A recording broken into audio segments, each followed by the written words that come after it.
Hi అండి. ఇవాళ అయితే ఇంటి దగ్గరికి చిన్న చేపలన్నీ వచ్చేసాయి. సరే కదా, నేనైతే వీటిని శుభ్రంగా క్లీన్ చేసి పెట్టుకున్నాను. మనకి పెద్ద చేపల కంటే కూడా వీటిలోనే కాల్షియం అనేది ఎక్కువగా ఉంటుంది.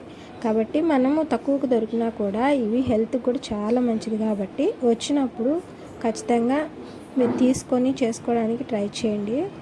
ఇదిగోండి. అయితే ఇంకొక విషయం ఏంటంటే, మనం వీటిని క్లీన్ చేసేటప్పుడు రాగి పిండి, పసుపు, సాల్ట్ ఇవన్నీ కూడా వేసి శుభ్రంగా క్లీన్ చేయడం వల్ల చేపలు అనేవి నీచు వాసన అనేవి రావన్నమాట. వీటిని కడిగేటప్పుడు ఇవి వేసి చూడండి ఒకసారి కావాలంటే. నేనైతే క్లీన్ చేసి పెట్టుకున్నాను కదా. ఇప్పుడు పసుపు వేసి ఇంకొక సాల్ట్ కూడా వేసి బాగా కలిపేస్తాను. కలిపి వీటిని ఒక 2-3 సార్లు కడిగితే చాలు, మనకు ఆ స్మెల్ అయితే ఖచ్చితంగా పోతుంది. గుర్తుపెట్టుకోండి, రాగి పిండి, పసుపు, సాల్ట్ ఈ మూడింటిని మాత్రం వేసి క్లీన్ చేసుకోండి. నేనైతే చేపలని కడిగేసుకుంటున్నాను. ఇవైతే మాకు ఎక్కువ వస్తూనే ఉంటాయి ఈ సైడు. నేనైతే ఈసారి విలేజ్ స్టైల్లో కలిపి పెడదాం అనుకుంటున్నాను. అంటే విలేజ్లో ఎక్కువగా చేపల పులుసు అనేది కలిపి పెట్టుకుంటారు. నేనైతే ఈసారి అలా చేద్దామని అనుకుంటున్నాను. మామూలుగా మనం అన్నీ వేయించి చేసుకునే దానికంటే కూడా ఇది టేస్ట్ అనేది కూడా చాలా బాగుంటుంది. ఇప్పుడైతే క్లీనింగ్ ప్రాసెస్ అయిపోయింది కదా. మనమైతే ఇందులో కావాల్సిన పదార్థాలను కూడా కట్ చేసి పెట్టేసుకుందాము. నేను ఆనియన్స్, టమాటో, గ్రీన్ చిల్లీ కూడా కట్ చేసి పెట్టుకున్నాను. చూసారు కదా. ఇవి కొంచెం మనం మీడియం సైజులో కట్ చేసుకోవాలంటే, పెద్దవి కాదు చిన్నవి కాకుండా కాస్త మీడియం సైజులో మనం కటింగ్ చేసి పెట్టుకుందాము. ఇప్పుడు వీటిని మనం ఈ చేపల్లోనే వేసేసుకుందాం అన్నీ.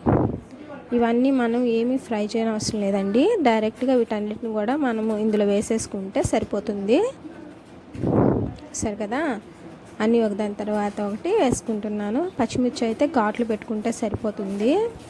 ఇవి చాలా మంచిగా పాలిచ్చే వాళ్ళకి కానండి, ఫీడింగ్ చేస్తుంటారు కదా మదర్స్, వాళ్ళకి లేదంటే కొంచెం కాల్షియం తక్కువ ఉన్న వాళ్ళకి పెడితే చాలా మంచిది. పెద్దవాళ్ళు కూడా చాలా తింటే హెల్తీగా ఉంటుంది కాల్షియం అనేది. ఇప్పుడు నేను కరివేపాకు కూడా వేసుకుంటున్నాను. నెక్స్ట్ వచ్చేసి మనం ఇందులోనే కారం, పసుపు అయితే 1 స్పూన్ వేసుకుంటున్నానండి. అంటే కొంచెం నీచు వాసన ఎక్కువ లేకుండా వేసుకున్నాను. నెక్స్ట్ వచ్చేసి మనం ఇందులోనే సాల్టు, కారం ఇవన్నీ కూడా వేసి కలిపి పెట్టేసుకుందాము. నిజంగా చెప్తున్నాను, కలిపి పెట్టుకున్న చేపల పులుసుకి, వేయించి చేసిన చేపల పులుసుకి చాలా డిఫరెన్స్ అనేది ఉంటుంది. ఒకప్పుడు అయితే మన ఇళ్ళల్లో వాళ్ళు కలిపి పెట్టే చేసేవాళ్ళు అనమాట. ఇదండి. ఇప్పుడు ఆయిల్ కూడా అందులో వేసేస్తాను. ఆయిల్ కూడా మనం వేసుకునేసి ఒకసారి కలిపేసుకుందాం. మొత్తం పట్టేటట్టు కలుపుకోవాలా. చూసారు కదా. ఇలా మనం బాగా కారం అవన్నీ ఆయిల్ వేసి కలుపుకుంటే చాలా బాగుంటుంది.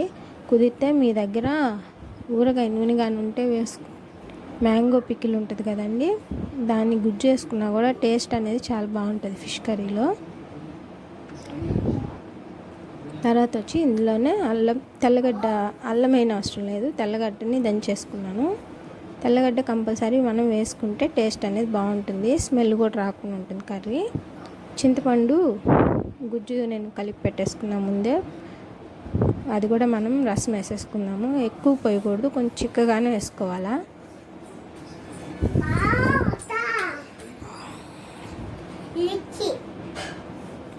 ఇదంతా కూడా మనం కలుపుకుందాం దీంట్లో.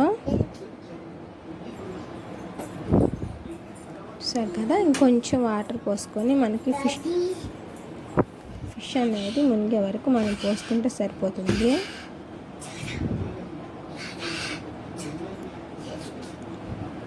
ఇలా కలిపి పెట్టేసుకొని మనం ఇంకా దీన్ని స్టవ్ మీద పెట్టేసుకోవడమే. నేనైతే స్టవ్ ఆన్ చేసేసుకుంటున్నాను.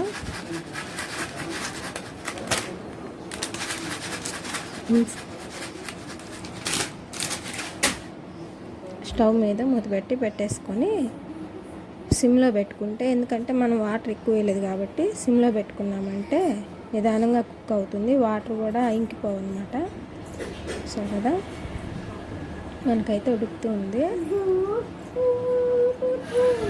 దీన్ని కొంచెం మనం ఉడికించుకున్నాము నిదానంగా.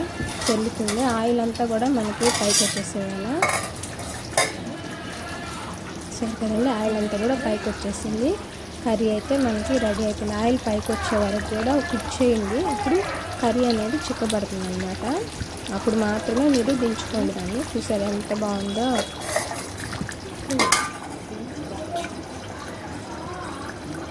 ఇంకా నేను మళ్ళీ మూత పెట్టి ఒకసారి ఒక 5 మినిట్స్ ఉడికించుకున్నాను. ఇంకొక 5 మినిట్స్ మనం దీన్ని దించేసుకొని చూద్దాము ఎలా ఉందో. చూసారు కదా రెడీ అయిపోయింది చేపల పులుసు అయితే. ఇదైతే మనకి రాగి సంగటి ఇట్లాంటి వాటిలోకైతే కాంబినేషన్ చాలా బాగుంటుంది. రైస్లో కూడా ఏం పర్లేదు, చాలా బాగుంటుంది.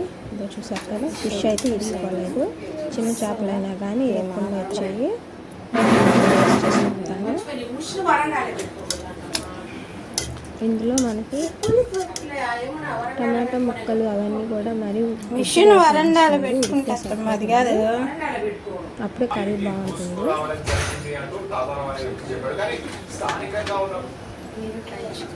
సరే కదా, నా వీడియో కనుక మీకు నచ్చితే లైక్ చేసి కామెంట్ చేసి నా ఛానల్ సబ్స్క్రైబ్ చేసుకోండి.